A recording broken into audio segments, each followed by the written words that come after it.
سورہ البقرہ آیت نمبر 185 اور 186 میں اللہ تبارک و تعالیٰ کا ارشاد ہے، روزوں کا مہینہ رمضان کا مہینہ ہے جس میں قرآن اول نازل ہوا، جو لوگوں کا رہنما ہے اور جس میں ہدایت کی کھلی نشانیاں ہیں، اور جو حق و باطل کو الگ الگ کرنے والا ہے۔ تو جو کوئی تم میں سے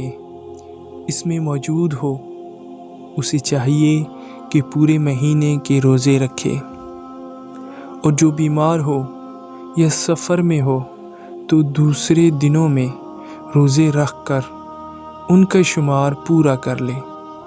اللہ تعالیٰ تمہارے حق میں آسانی چاہتا ہے اور سختی نہیں چاہتا، اور یہ آسانی کا حکم اس لیے دیا گیا ہے کہ تم روزوں کا شمار پورا کر لو، اور اس احسان کے بدلے کہ اللہ نے تم کو ہدایت بخشی ہے، تم اس کو بزرگی سے یاد کرو اور اس کا شکر کرو۔ اور اے پیغمبر